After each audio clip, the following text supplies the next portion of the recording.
দ্বাদশ জাতীয় সংসদ নির্বাচনের আগে ২ দফায় ৯৬টি দেশীয় পর্যবেক্ষক সংস্থাকে নিবন্ধন দেয় কাজী হাবিবুল্লাহ আউয়ালের নির্বাচন কমিশন। শুরু থেকে এসব সংস্থার বিরুদ্ধে ছিল পক্ষপাতিত্ব ও রাজনৈতিক সংশ্লিষ্টতার অভিযোগ।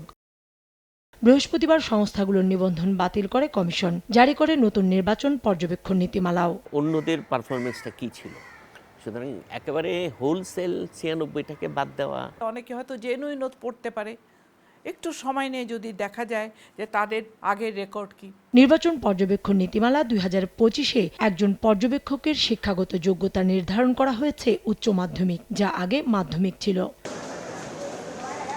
ভোটের পরিবেশ নিয়ে প্রতিবেদন প্রস্তুতে এখন থেকে পর্যবেক্ষক সংস্থা তাদের কর্মকর্তাদের নির্বাচনের আগের দিন, নির্বাচনের দিন ও নির্বাচনের পরের দিন মোট ৩ দিনের জন্য মোতায়েন করতে পারবে। আগে শুধু ভোটের দিনই দায়িত্ব পালন করতেন। একদম এসএসসি পাশ করা ছেলেগুলি এসে তারা এই ম্যানুয়ালগুলি জানা, দেশের কনস্টিটিউশন সম্বন্ধে জানা, কি কি কাজ করতে হবে, এটা বোধগম্য হওয়া একটু কঠিন। কোয়ালিটি অবজারভার পেলে ২১টা হলে বেশ পাওয়া যাবে। একটা গ্রুপ থাকার দরকার, তারা লং টার্ম অবজারভেশন করবে, মাইনরিটিদের সঙ্গে কীরকম ব্যবহার করছে, তারা সমস্ত রাজনৈতিক দলগুলি শক্তি ব্যবহার করছে কি না এটা দেখছে। এটা কিন্তু অন্তত তফসিল ঘোষণার পর থেকে শুরু হয়ে যাওয়া উচিত। রাজনৈতিক সংশ্লিষ্টতা আছে এমন কাউকে নয়, শুধুমাত্র সুশাসন ও গণতন্ত্রের জন্য যারা কাজ করবে তাদের নিবন্ধন দেওয়া হবে পর্যবেক্ষক সংস্থা হিসেবে। নীতিমালার মধ্যে কোনো সমস্যা আছে কিনা, যে সমস্যার কারণে বিগত সরকারের আমলে পর্যবেক্ষকরা দলীয় ভাবে তারা তাদের পর্যবেক্ষণের কাজটা করেছে। নির্বাচন পর্যবেক্ষক আসলে এইটা আমার কাছে কেন জানি মনে হয় এটা নির্বাচনকে লেজিটিমেসি দেওয়া।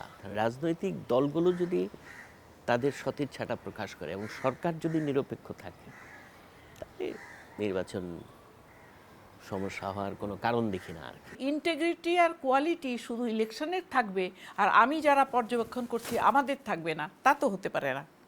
আমারও ট্রান্সপারেন্সি থাকতে হবে, আমারও ইন্টিগ্রিটি থাকতে হবে, আমারও তোমার কোয়ালিটি থাকতে হবে। অবজারভারদের কাজ হচ্ছে ওয়াচডগ হিসাবে কাজ করা, অ্যাকাউন্টেবিলিটিটাকে, ট্রান্সপারেন্টিটাকে সুনিশ্চিত করা। কমিশনের নির্দেশনা পেলে নতুন করে নিবন্ধন দেওয়ার কার্যক্রম শুরু করবে সংশ্লিষ্ট বিভাগ। কাউসার চৌধুরী কুমু, সময় সংবাদ, ঢাকা।